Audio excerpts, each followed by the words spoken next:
नमस्कार, मी संदीप बेसरकर वनी न्यूज 24 या मराठी न्यूज चॅनलमध्ये सर्व प्रेक्षकांचे स्वागत करतो। आंतरराष्ट्रीय सहकार वर्ष 2025 चे औचित्य साधून श्री रंगनाथस्वामी नागरी सहकारी पतसंस्था मर्यादित वनीच्या वतीने दिनांक 12 ऑक्टोबरला भद्रावती येथे भव्य सदस्य मेळाव्याचे आयोजन करण्यात आले होते।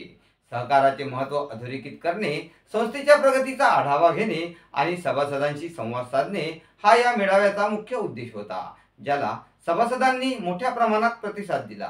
या सभासद मेळाव्याला उद्घाटक म्हणून जे.के. ठाकूर, जिल्हा उपनिबंधक चंद्रपूर, गणेश काडे, सहाय्यक निबंधक प्रशासन श्री भवरकर, सुनील पांडे, सचिन गौरखेडे, सहकार अधिकारी कवडू नगराळे, यवतमाळ जिल्हा सहकारी बोर्ड तज्ञ संचालक, तर कार्यक्रमाच्या अध्यक्षस्थानी ॲडव्होकेट देवीदास काळे हे होते। या मेळाव्यात पतसंस्थेच्या आर्थिक मजबूतीसाठी महत्त्वपूर्ण योगदान देणाऱ्या उत्कृष्ट ठेवीदार, कर्जदार, अभिकर्ते, शाखा व्यवस्थापक यांचा सत्कार करण्यात आला। या मेळाव्याचे आयोजन आणि नियोजन मुख्य कार्यकारी अधिकारी संजय दोरखंडे यांच्या मार्गदर्शनाखाली शाखा व्यवस्थापक प्रज्ञा टोंगे आणि सर्व भद्रावती शाखेच्या कर्मचाऱ्यांनी केले होते। कार्यक्रमाला मोठ्या प्रमाणात सभासद आणि नागरिक उपस्थित होते। भद्रावती ब्रांच मध्ये जेव्हा मेळावा आयोजित करायचं ठरलं होतं तेव्हाच आम्ही म्हटलं की भद्रावती ब्रांचला जे सभासद आहेत, ठेवीदार आहेत, यांचा उत्स्फूर्त आपल्याला प्रतिसाद मिळेल। कारण आतापर्यंत भद्रावती ब्रांचनी रंगनाथस्वामी पतसंस्थेला भरभरून दिलेला आहे। ही जी संस्था आहे ती आज 36 वर्ष ह्या संस्थेला पूर्ण होत आहे। पूर्ण महाराष्ट्रभर या संस्थेची लिमिट आहे, म्हणजे आपण पूर्ण महाराष्ट्रभर संस्थेच्या शाखा ओपन करू शकतो। पण सध्या विदर्भातल्या 4 जिल्ह्यात आपल्या एकूण 21 शाखा आणि हेड ऑफिस असं करून पूर्ण 22 शाखा आपल्या कार्यरत आहेत। त्याच्यात मला तुम्हाला सांगायला आनंद होतो की सर्वात जास्त शाखा ह्या चंद्रपूर जिल्ह्यात आहेत आणि चंद्रपूर जिल्ह्याच्या प्रत्येक तालुक्यात आहेत। चंद्रपूर जिल्ह्यातल्या कोपऱ्या कोपऱ्यात रंगनाथस्वामी पतसंस्था पोहोचलेली आहे, गावागावापर्यंत पोहोचलेली आहे। आणि ही जी पतसंस्थेची जी वाटचाल आहे, 35-36 वर्षाची वाटचाल आहे, ही सोपी नाही। कारकिर्दीमध्ये अतिशय चांगल्या प्रकारे प्रगती केली असून संस्थेच्या 22 शाखा स्थापन झालेल्या आहेत। त्या ठिकाणी उपस्थित अध्यक्ष काळेसाहेब, त्यांच्या सर्व संचालक मंडळ, माझे सहकारी आणि आपण सर्व सभासदांचं बघितलं। या 2025 हे आंतरराष्ट्रीय सहकार वर्ष आहे आणि या सहकार वर्षामध्ये सरकाराचे जे काही सभासद असतील, ठेवीदार असतील, संस्था असतील, या सर्वांनी या सहकार वर्षामध्ये सभासदांचं प्रबोधन करायचं आणि त्यांना सहकाराचं प्रशिक्षण देऊन किंवा शिक्षण देऊन जनजागृती करायची। या निमित्ताने हे कार्यक्रम पूर्ण राज्यभरामध्ये किंवा पूर्ण देशामध्ये सादर सहकारी संस्थांना वाढीस करता येत आहे। या ठिकाणी या संस्थेने 35 वर्षामध्ये काम केले, त्याची चित्रपट नुकतेच आता आपल्या सदनांना दाखवलेले आहे। संस्थेने या कालावधीत जवळजवळ 872 कोटीच्या ठेवी आणि जवळजवळ 540 कोटी रुपयापर्यंत वाटप केलेला आहे। संस्थेने जरी संस्था यवतमाळ जिल्ह्यामध्ये स्थापन झालेली असली तरी सर्वात जास्त शाखा त्यांनी चंद्रपूर जिल्ह्यामध्ये उघडलेल्या आहेत। त्याची तर चांगली गोष्ट आहे चंद्रपूर जिल्ह्यासाठी। आणि या तालुक्यामध्ये फक्त 10-15 संस्था आहेत आणि त्याच्यामुळे या संस्थेने जे काम केलेलं आहे त्या चंद्रपूर तालुक्यातील आणि जिल्ह्यातील जनतेला स्वतःच्या सुविधा मिळाल्या, त्यांना मदतीची सवय लागली आणि त्यांची उद्योगधंद्याच्या मार्फत किंवा या घेतलेल्या कर्जातून आपण उद्योगधंदे किंवा इतर बाबीची इतर कर्जाची जी पूर्तता त्यांना करता येईल त्यासाठी संस्थेने नेहमी सहकार्य केलं आहे। संस्थेने त्या सगळ्या प्रगती घेऊन दिसून येतं।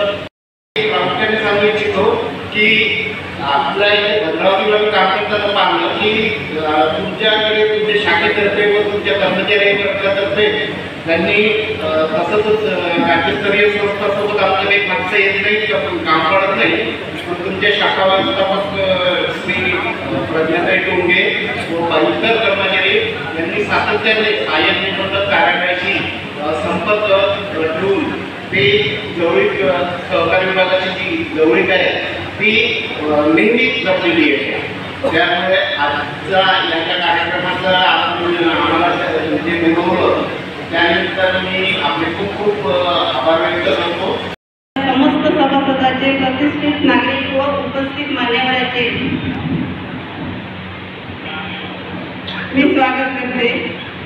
आमच्या कार्याची दखल घेत जो सन्मान मला दिला त्याबद्दल मी संस्थेची तथा सर्व संचालकांची आभारी आहे. पण या ठिकाणी एक व्यक्ती असे आहेत की ज्यांचा गौरव या ठिकाणी होणे गरजेचे आहे असे मला वाटते. ते म्हणजे आमचे CEO साहेब माननीय श्री संजयजी दोरखंडे साहेब. कर्तव्यदक्ष मुख्य अधिकारी यांनी 2.5 वर्षाच्या कालावधीमध्ये संस्थेच्या प्रगतीच्या दृष्टीने अतिशय अल्पावधी संस्थेचा कारभार पारदर्शक व प्रामाणिक केल्यामुळे भद्रावती शाखा कर्मचारी व दैनिक अभिकर्ता व संचित अभिकर्ता सत्कार करण्यात येत आहे. साहेबांच्या सत्काराविषयी हा कार्यक्रम पूर्णवास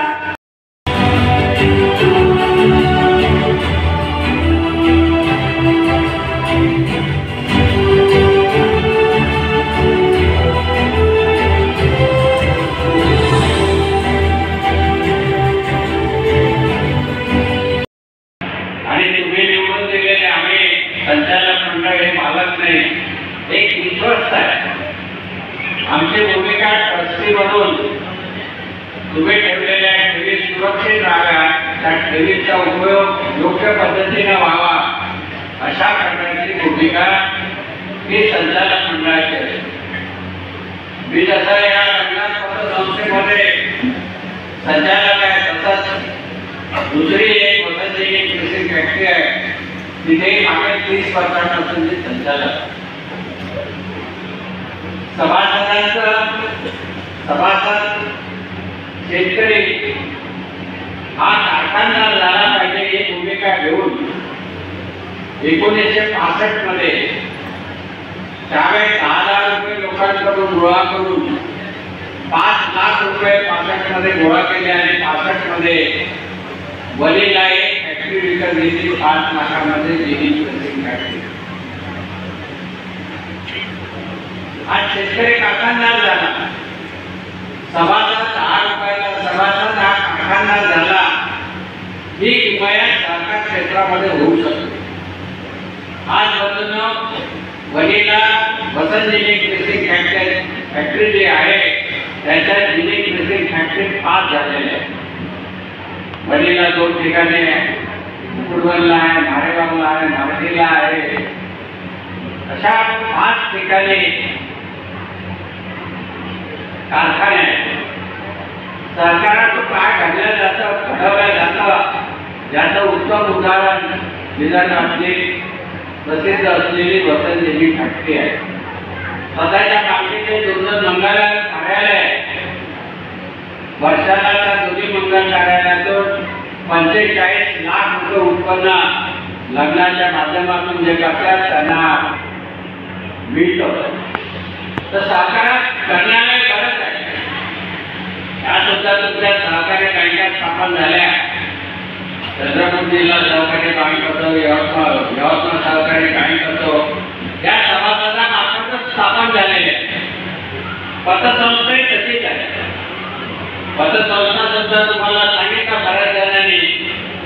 आमचे एक सरकारी अधिकारी या ओळखीचे होते.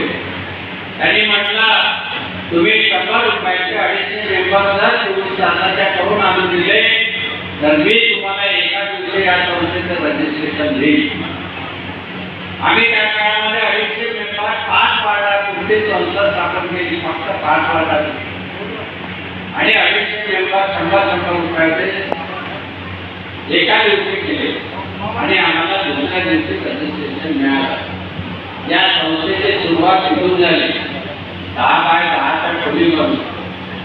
मी ज्यावेळेस अध्यक्ष झालो त्यावेळेस 25 लाखाच्या ठेवी होत्या. आज त्या तुम्हाला सांगितलं जवळपास 800 कोटी रुपयाच्या ठेवी झाल्या.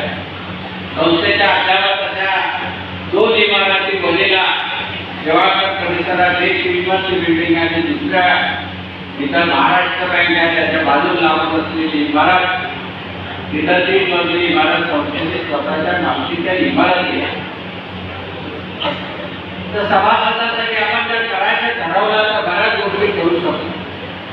या सहकारी चळवळीचा सहकार आलं कसं, लोकांच्या मनात कल्पना कशा आल्या. आता आपण 100 वर्ष सहकार्याचे म्हणत आहोत. साधी गोष्ट आहे, जुन्या काळात लोक एकटे राहत होते, पुढं समूहानं राहतात. तसंच या पतसंस्थेमध्ये एक समूह तयार करायचा असतो, लोकांचा समूह, सभासदांचा, आणि त्याच्या मार्फत आपल्याला काम करायचं. आपल्याकडे महाराष्ट्राच्या काही हिंदुस्थानात किंवा जगामध्ये सावकारी नावाची गोष्ट आहे. आणि सावकारी हे आखी नाही, सावकारी मागील राजे राजवाडे सुद्धा जे होते, हे राजे राजवाडे सुद्धा सावकारांकडून कर्ज घ्यायचे. म्हणजे हजारो वर्षापासूनची राजेशाही असलेल्या लोकांमध्ये सुद्धा सावकाराची समाजामध्ये असलेली पद्धत होती. लोक सवाईनं आणि देडीनं, सवाईनं म्हणजे 25% कर्ज घ्यायचे आणि देडीनं म्हणजे 50% कर्ज घ्यायचे. रुपयाचा ₹1.25 आणि रुपयाचा ₹1.5. तुम्हाला माहिती असतं, सगळेजण नागपूरला जातात. नागपूरला बर्डी नावाचं ठिकाण आहे.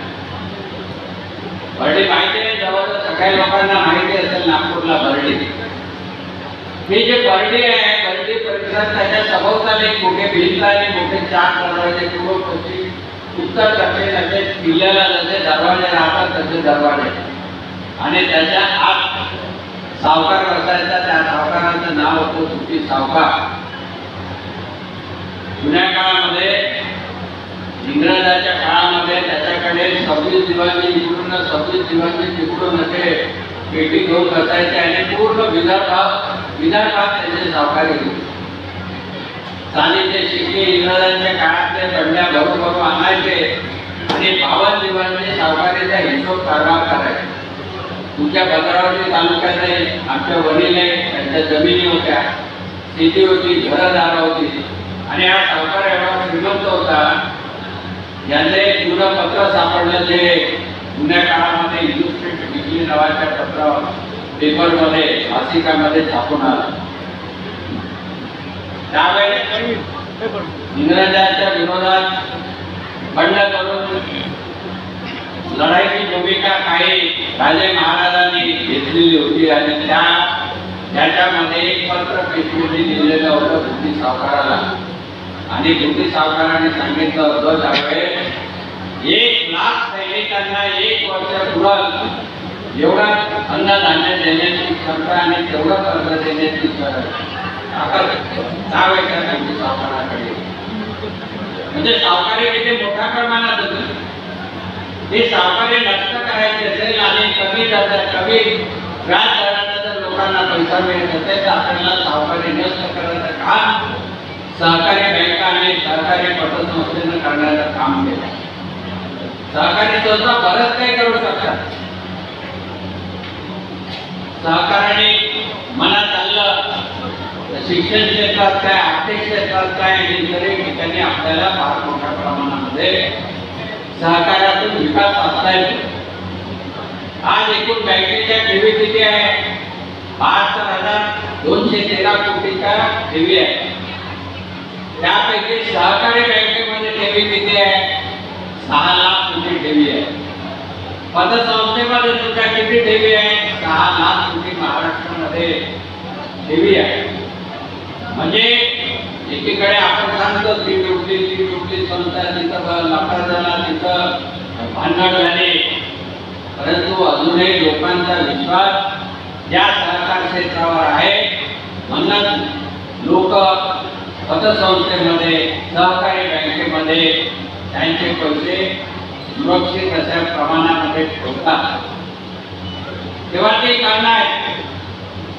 राष्ट्रीयकृत बँकांमध्ये 6.5% 7% जवळ व्याजाचा दर ठेवीदारांना मिळत नाही. आणि इकडे पतसंस्थेमध्ये आपण 9% 10% त्याप्रमाणे व्याजदराचा दर ठरवत असतो.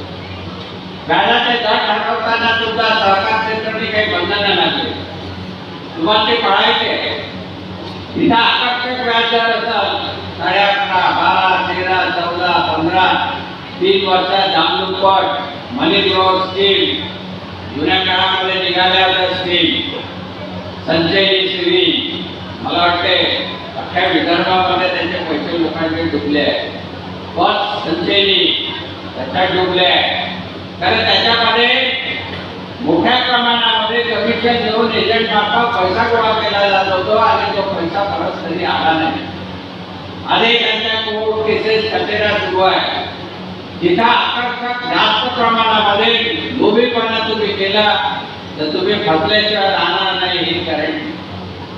जिथं जास्त व्याज, जिथं 3-4 वर्षात दामदुपटीची भूमिका घेत असेल, तिथं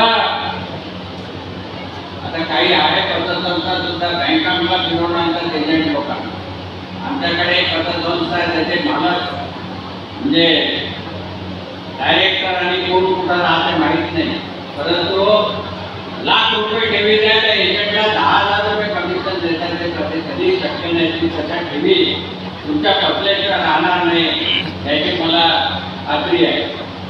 बंधूंनो, ही संस्था आजच्या घडीला मधल्या काळात सांगितलं होतं, बरेचशा वक्त्यांनी सांगितलं, जो काही काम करत त्याच्याच हातून काही चुका घडेल.